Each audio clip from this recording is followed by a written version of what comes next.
'Tis I.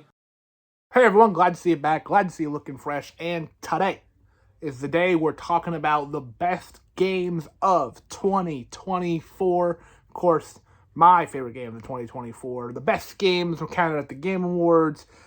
Clearly, we're not affiliated with them. There was some crossover, though. We'll say there was a little bit of crossover there. But these are my top 10 favorite games of the year. Now, up front, I will say I did not play every game I wanted to play this year. I think that'll happen every year until maybe I can do this full time. But if you're seeing any game flash before you now, these are the games I did not get to and very much wanted to.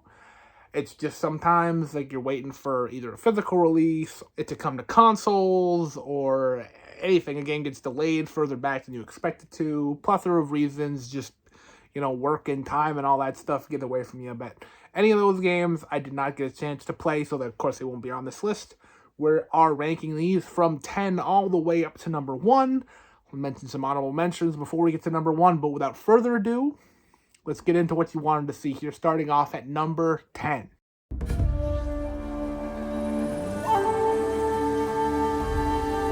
Rise of the Ronin. What a fun samurai game, simply put. Fun and samurai. I mean, I love it. Ghost of Tsushima cracks number 1 years ago, so something like this, of course, would be right up my alley. I love open world games. I always have, I always will. I understand sometimes the genre can get played out, but for me, Rise of the Ronin sticks to what makes the genre fun, and that's exploration. It's finding little things to do here, there, and everywhere while exploring the world. It's meeting new characters, it's finding those bonds. It feels like you have the sense of discovery. All on top of that, it has a very, very fun new combat style, one which I haven't really seen before. You mix up weapons, different weapons are against other weapons. I mean, that's not super new, but just the way it's implemented in this game makes it feel new and fresh. From minute 1, this game doesn't really hold your hand much. It lets you try a couple weapons, it says go ahead, and then it sends you on your way. You start the mission, and you have a cool swapping mechanic where you can swap between characters, and you can use them individually or together in different team-up attacks, and then very quickly that changes up, and now you're off on your own, and you need to learn how to survive as a wandering Ronin, either picking up odd jobs here and there. You get wrapped up in a whole story with the Shogunate and America's invasion. Not really invasion, that kind of implies more of a brutal takeover. America's coming over, saying hello of Japan. I don't really know exactly what the right terminology is there, but historically this game is set, it's historical fiction, let's say it like that. It's set at a very historically important time in Japan's history. It's not trying to be 100% accurate with its tale. It lets you create this character from scratch if you want to. And the character creation is actually pretty good, pretty robust in this game. If that's what you want to do, then feel free to just spend hours and hours and hours just creating real-life people. I mean, there's a small community of people that have kind of created a lot of characters, and if you can just take their code and put them in your game if you want to.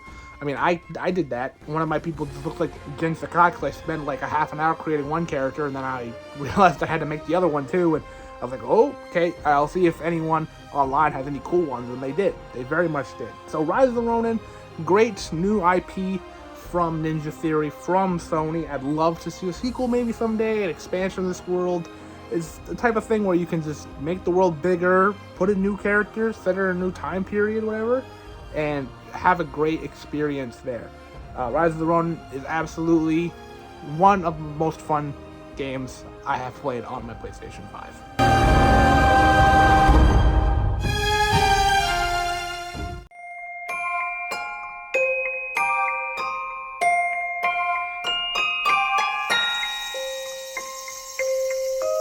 It seems kind of weird, Legend of Zelda being at number 9, but I mean, what can I say? There are 8 games that were better than it.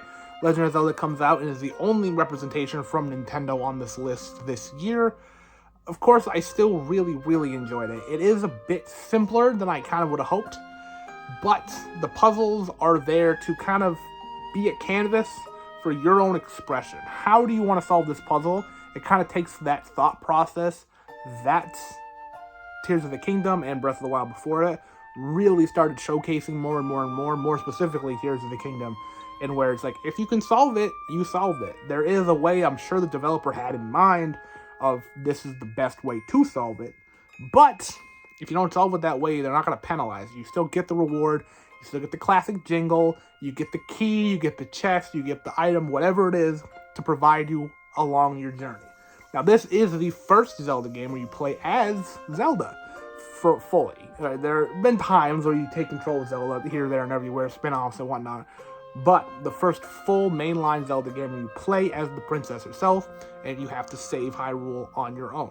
So he plays very, very differently than Link does. Instead of swinging a sword, she wields her magic wand, and she can create things out of seemingly nothing. But it's more of a puzzle solver than an action game. Of course, there is a healthy bit of action and exploration, like you'd expect in a Zelda game, but puzzles are a big forefront point in this game, much more than I would say they have been in Zelda games for a while. I am, of course, still happy that they're making 2D Zelda games. I think it's healthy for the franchise to be able to differentiate.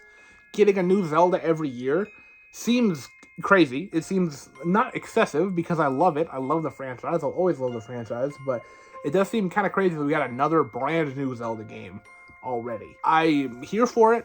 Of course, I love seeing Zelda in a main role. I love exploring Hyrule. Of course, I love the music. Who doesn't? And it's just an absolute blast.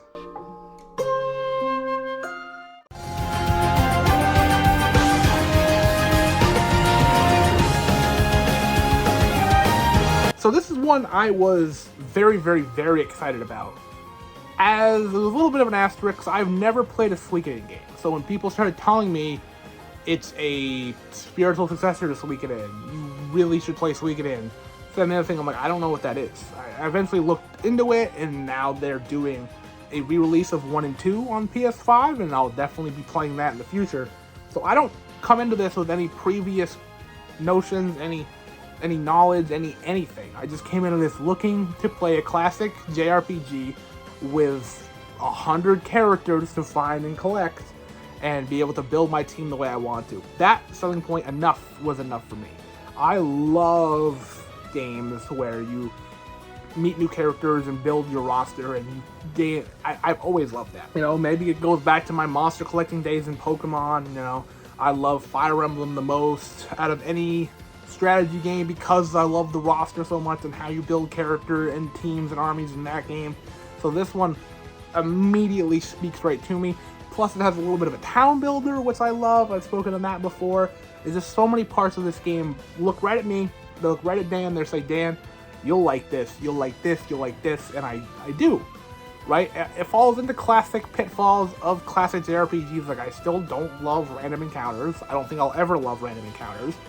But to make a game feel like it came off the PlayStation 1, but also have a ton of modern sensibilities, not a ton, it does still, like I said, it feels like a PS1 game with a PS5 coat of paint. You know the best way to describe this, actually, is like if this game existed in, 2002, and it was like lost to time or something, and they went back and they found the files and they just worked on it and they fixed it up and they built it to have HD graphics. That's what it feels like. It feels plucked straight out of its era in the best way possible, and it gave a new coat of paint and some fresh new ideas, and it feels just ahead of its time. If it did come out in 2002, that is. It feels like a throwback nowadays because of that. It's a very interesting game because of that. If you love JRPGs, absolutely, I think you'll love Eiyuden Chronicles. I think it's absolutely worth a try. It's one of the lesser known games. I think it's probably the least known game on this list, to be honest. Even standing next to an indie game, which we'll get to soon. This game, I heard like nobody talk about it. No chatter, no Game Awards recognition. I haven't really seen it on anyone's Game of the Year list yet. But absolutely, it's going to be on mine. When I started playing it and really started sticking my teeth into it, it really started grabbing me once you start exploring the world a little bit and picking up new characters and you start to see how the story starts to play out. It really starts to get the avalanche going, and I didn't want to stop.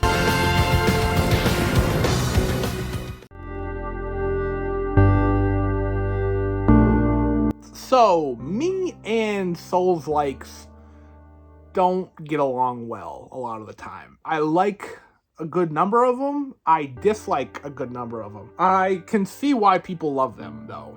It's not like I'm immune to their charms. It's not like I completely disregard anything they're trying to do. I just am not the biggest fan of them. That being said, another Crab's Treasure comes out, and it is clearly a Souls-like. It is inspired by the genre, and it sits very promptly in that genre, but is one of the very first of its genre to say, what if we give the option to, like, mess with the difficulty if you want to? You know, part of the fun of a Souls-like is how ridiculously hard it is in overcoming challenges, and I totally get that. I am not taking that away from anybody. And this game absolutely provides the very intense challenge that you're looking for. Sure, it may not be as hard as, like, an Elden Ring. I mean, even then, you can make Elden Ring easy and hard depending on what build you have or whatever. And Crab Souls is the same thing. But it gives the direct control to say, like, I don't like the fact that you lose souls. Like, let's retain souls so it turns from a Souls-like into just a pretty tough action game. Or maybe you don't like that you take fall damage after falling off a cliff, so it just takes away platforming entirely. Or maybe you don't like that you have to play the game at all and you just want to walk around. It gives you a weapon and you can just blast your way through the entire game if you want to. One hit kill any enemy in your path. It's ridiculous and it's goofy and it's just as much fun as it sounds, but it gives those options for a reason, right? It wants you to have a good time. It doesn't want you to be upset. It wants you to feel like you overcome a challenge if you want the challenge, but it gives a plethora of options, and just wow, to think that this came from such a small team, and it feels like if From Software made it, right? If From Software made a cartoonish Souls-like with a crab and called it Crab Souls, I can't see it to be much more different than another Crab's Treasure. It is so easily part and one of the best of its genre, in my opinion. Very much a hidden gem.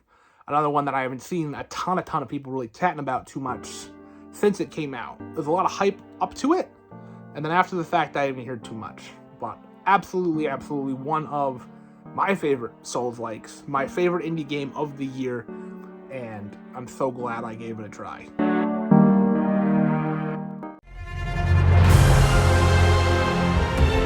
Okay, Ubisoft. You did a really good thing here. The new Prince of Persia is absolutely one of the best of the year. I adore a good Metroidvania, and this is, without a doubt, a great Metroidvania. It provides the challenge of a good Metroidvania, the exploration, picking up new abilities, going back. Honestly, no game genre does backtracking better than a Metroidvania, because, you know, you're walking around, you find a door, and you're like, how do I get through that door? How do I get through that door? And you still have to forget about it for a little while. You kind of have to walk right past it, and then you can, all of a sudden, you get an item 2, 3, 4 hours later, and you're like, oh, I wonder what that door leads to, and then you go back, and you're rewarded for your memory, or if you just stumble across it again in the future, you're rewarded with the same reward. Like I said, no genre does it better than this one. And Prince of Persia, The Lost Crown, is just another great Metroidvania, right? It's a genre that is not super hard to do, I don't think. I think, like, platforming and action, on paper, they can get pretty boring, but you have to have a really good level design to pull it off well. And something like a Prince of Persia, being able to give the acrobatics and some time manipulation, and it gives a ton of options in the way of level design, and there are some ridiculously hard platforming segments in this game, and ones that even I didn't finish because there are pull your hair out frustrating elements that get to the point of, like, if you want to, you know, got your knuckles across the pavement and just get through it, you can do it. You can prove your worth. You can go for the platinum. You can do all of it if you want to.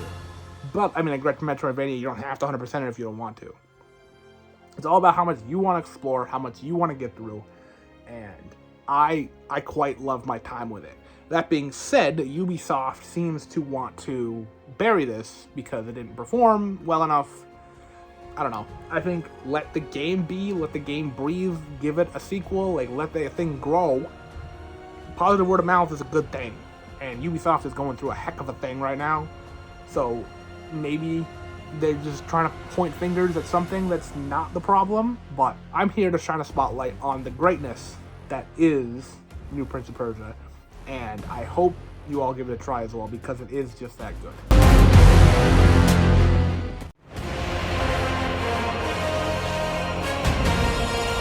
Oh, here it is, Dragon Ball Sparking Zero, the one we were all waiting for, the one we were all hyped up for, the big one, the biggest anime game of all time. It had it stack up, great. It was just great, wasn't it? I loved playing through all the stories of this game. I even loved, on the third mission, when Great Ape Vegeta just beats you into the ground multiple times, and it forces you to learn the controls, and it forces you to learn how to fight back, and it tells you that this game is not easy, and it won't be easy, it's kind of difficulty now, and is what people wanted. It's cheap. It's unfair. Some characters are just better than others. But that's what kind of makes it great. It's not a balanced fighting game. And as I've explained to some people when they've read that quote out to me and they've said, like, isn't that not fun? It balances it in a very interesting way, in a very fun way. When you play, you build a team. And different characters cost different points because of how good they are. So, if you want to play a bunch of low-level characters, you can. Or if you want to play only a handful of really powerful characters, you can. But that's where the balance comes in. Because you play somebody like Yamcha, who I love to death. Yamcha's not going to be as strong as a Broly is, nor should he be. In a balanced fighting game like Fighters, sure, you can balance him out. So like hitboxes and ranges and difficulties and command grabs and rush downs or whatever, grapples and a million other fighting game turns like are balanced, and this one has better, that one. But in a game like this, the 3D Arena Fighter, Broly is a little bit slower, but hits as strong as anybody ever could. Yamcha is a little bit quicker, that's the only thing he's got going for him. He's not as strong, he doesn't hit as strong, he has less health. That's how it should be, though. That's how it should be. And that's how you take a franchise like Dragon Ball, and you can expand it to such a big fighting game with one of the biggest rosters a game I've ever seen, and with DLC down the line, I'm sure we'll get so many more. I could definitely see in the years to come this roster with well over 100 characters, not easily, but definitely possibly doubling its roster. If it keeps the same level of support that they did with Xenoverse, that they did with Fighters, I can absolutely see that happening. And there are so many characters that I would love to see show up in this game, and there's so many characters that are already so much fun to play in this game. Quite simply, just fun. Now, obviously, if you don't like Dragon Ball, you're not going to like this that much. The story mode especially is going to be tonal nonsense. Things are just thrown at you like, why is this happening? What is that happening? But if you've seen the show and you've played a couple games, you've heard the story one too many times as is. So getting to see it from other characters' perspectives, getting to see a nice slimmed down version of it, wasn't a bad thing at all. You know, I can only take Raditz out so many times without it needing to hustle up a little bit. Sparking Zero was the most fun I had with a fighting game this year. It is the one that I can totally see myself making friends play in the future years to come, and without a doubt, one of the best, if not the best, Dragon Ball games to ever exist.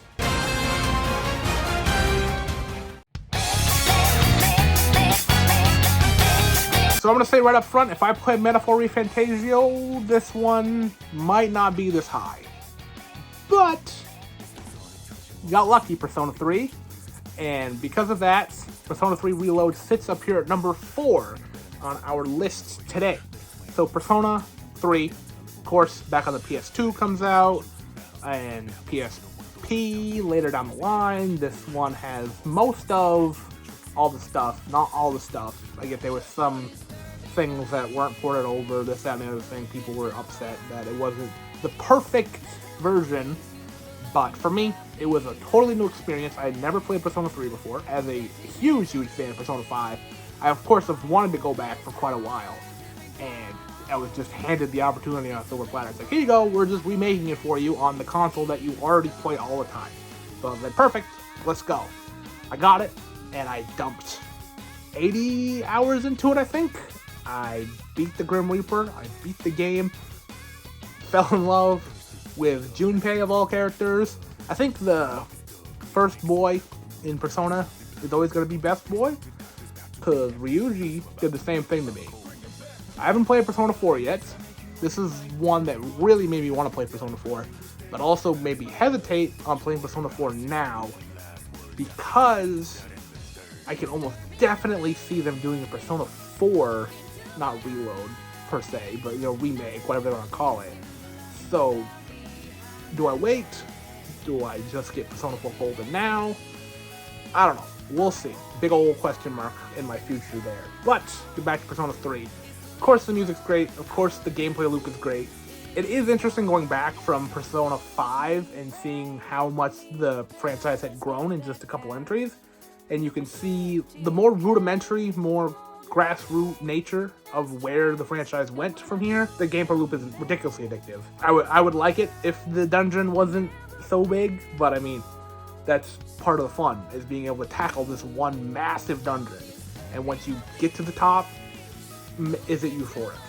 It's such a wonderful, wonderful feeling to finally conquer a game of this size and know that you did it, no one helping you, you took it down, and that's a wonderful feeling. So, being able to finally experience Persona 3, and then I went and watched the Persona 3 movies, and those are pretty good too. Just being able to delve into this world was pretty awesome. And like I said, Persona 4 on the horizon. I'm happy to play it at some point. The inevitable Persona 6.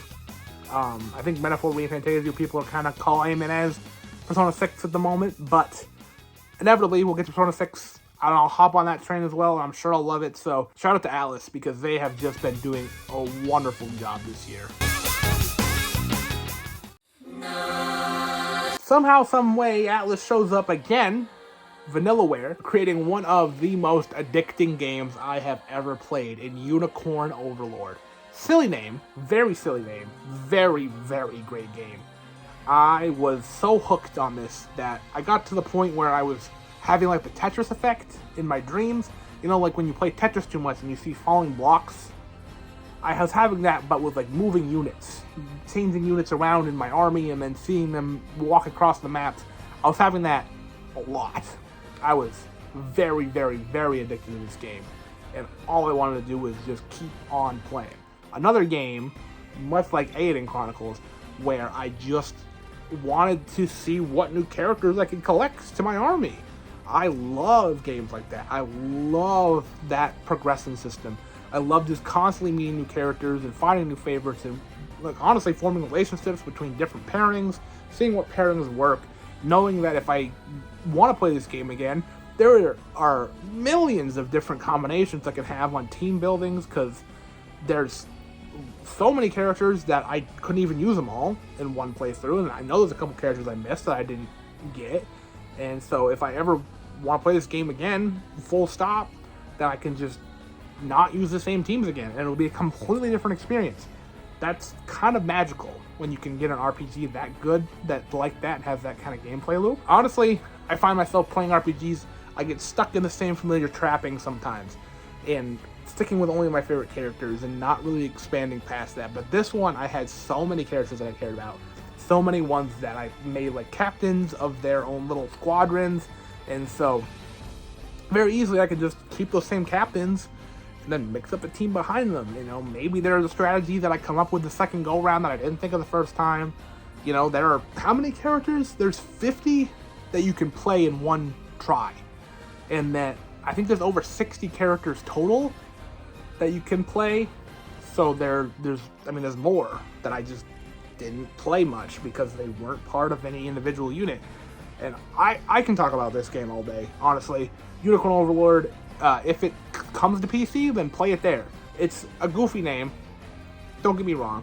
Anytime I told anybody about that, they raise an eyebrow and be like, what? And I'm like, no, it's an incredible strategy RPG with dozens upon dozens of characters that you can play as and control, and a wonderful world and amazing music and addictive gameplay, and it's just everything I'd want in a game like this, and it absolutely is one of the best of the year.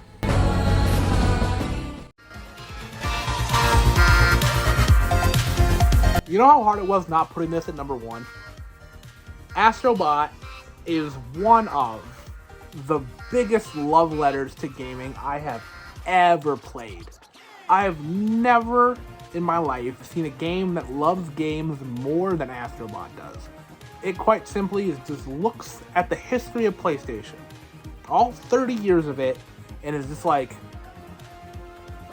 yeah, this is awesome, isn't it? All this is great. It's simply great.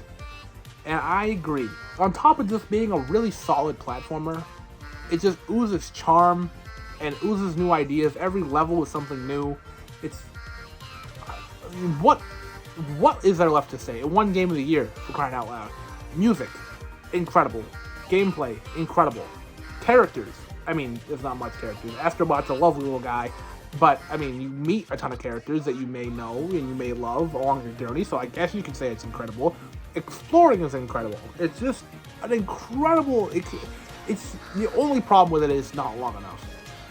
I could have played this game for 100 hours and not got bored of it. It's endlessly charming. It's beautiful to look at. It's a blast 100%. And they're adding more and more stuff to it. I mean, just the other day, I realized that, oh, there's a whole Christmas level now. And I went and played it, and I just fell in love again immediately. And I'm like, yeah, this game is so special. And I hope that PlayStation looks at what Astro Bot has done and can just embrace it and can reach into their back catalog and just bring out some fan favorites that have been lost in the shuffle for so long. And Astro Bot is, like I said, it's just a love letter to so much. There are characters in this that haven't seen a game in decades. There are characters in this that have been overdone. It doesn't matter. Astro Bot loves them all, and it showcases so many. Somehow, PlayStation just created its own mascot. They did it. It took them 30 years to do it, but they found one that they can be like, this is PlayStation's guy. For so long, I've discussed with my friends, and the internet's discussed, like, who is PlayStation's mascot? Who's their Mario? Who's their mascot? Because they don't have one. They have one now. His name's Astro, and I hope he's here to stay. Game of the Year, so deserved. There was just one better. Just one. But man, was it close. So, before we get into our Game of the Year, let's go over some honorable mentions. Stellar Blade. I'm pretty sure this game probably would have popped on this list. I just didn't have enough time with it this year. A ridiculously fun action game with super sleek combat, a great soundtrack, a wonderful world to walk around.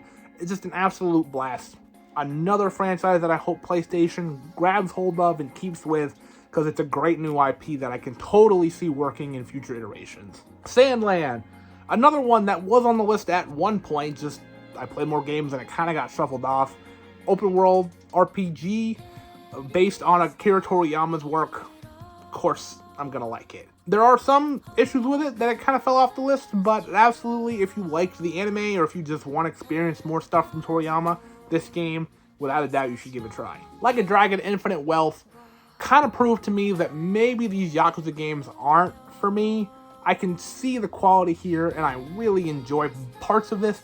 There are other parts of this, though, that kind of drag down for me, knocking it off of the list, but I can absolutely see why people fall in love with these games and just keep eating them up. While it's not for me per se, it may be for so many others, and I wish I was on that train with you guys. Marvel Rivals is the newest game on this list. A hero shooter probably won't ever make my top 10, nor will just a multiplayer focused game. Really, that's just my own bias. Marvel Rivals, though, is quite fun. Very fun with friends. Even if some of the randoms you play with, oh my goodness, I don't know what you guys are up to. But just a ridiculously large roster out the gate, completely fluid gameplay, and loading times that are nothing. Just one of the best in the game. So, with those out of the way, you may have seen this coming, but let's get into it.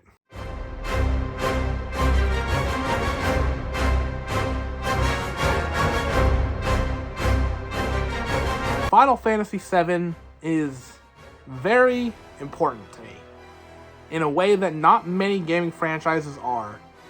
And this one holds a special place in my heart alongside its previous entry and remake, and the original game as well. Final Fantasy VII Rebirth came at a time where I needed it badly. I played it not right when it came out in 2020, but I played it in late 2020, early 2021 at a bad time. And this game comes out early 2024 at a different kind of bad time, but still one where I needed it. Just seeing Cloud and Tifa and Barret and Aerith and Red 13 and then later down the line Cait Sith and Vincent and Cid, it just made my heart sing. That enough, I think, is enough to have it as number one. But being able to explore past Midgar and seeing Calm and seeing Junon and Costa del Sol and other ones I won't get into, and seeing what happened with Zack and, you know, tying back into the stuff with Crisis Core, which also came at an important time. It's just this franchise somehow, some way is able to find me when it needs to the most. I love Final Fantasy VII Rebirth to almost an unhealthy amount, and I want to talk about it as much as I can. I'll try to keep it a little bit brief, just so this video doesn't run on for longer than it already has been, but I loved exploring the open world. I loved all the side games. I mean, there was a whole card game in this game. Like, it very much reminded me of my favorite game of all time, Witcher 3, where it took some... I mean, stealing from the best game of all time, I'm not going to complain, you know? You create a hunt system where you go down and you hunt big monsters, and you create a whole card game that some people claim is better than the actual game. And there's so much in this game to do, and it's the longest game I played this year. It's the most hours I put into a game this year, and not a second of it was upset. I loved every beat, every step I took, every sword swing, everything. I simply loved it. This game had a stranglehold on me that I wish I wish more games could do. I wish more games could just take me and grab me by the throat and just not let up. Be like, you're playing this now. Every spare chance you get, any time you're not doing anything else, you're going to be thinking about Final Fantasy VII Rebirth. You're going to want to be playing it, and when you are playing it, that's the only thing you want to do. You know, any other invite, any other event, any other anything, it's just a big old, like, probably not. Because it's the only thing that's going to be on your mind. I missed it. As soon as it was done, as soon as the credits hit, I'm like, I missed this game already.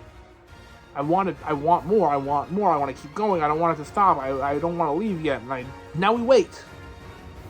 Now we wait for Final Fantasy VII Reunion, maybe? I think that's not a bad name for it. Crisis Core called it Reunion, so it's not going to be called that. Final Fantasy VII Return, I've heard Return. That one's not bad either. Whatever it is, whatever it's called, however long it takes to get here, I'll be there. I'll be there. Without a doubt. I adore what they're creating here, and I knew after seeing the credits hit that it was going to be the game of the year.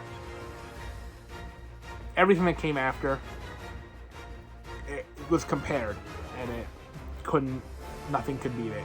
Nothing could top it. Nothing could be number one but this game. And it kind of feels like cheating, because I can definitely see myself in 4 years giving Final Fantasy VII Return, or whatever it's called, Game of the Year again. But, you know, when you make a game this good, I'm not going to knock it down just because it's the middle chapter of a trilogy. I can't say this enough that I loved it, and I hope, I know, I feel, I believe that they'll just nail the finale, and it'll be one of the greatest gaming experiences of my life. So, that's my top 10. Those are my 10 favorite games of the year. What did I miss that wasn't even in the pre-intro? By all means, let me know. I mean, there are a good handful of games that, of course, I didn't get to that I'm excited to get to, and that's the glory of gaming, really. There's always more to play. There's always more stories to hear and experiences to be had. But those are my 10 favorite games of the year. What do you think? What are your 10 favorite games of the year? What's your favorite if you haven't played 10?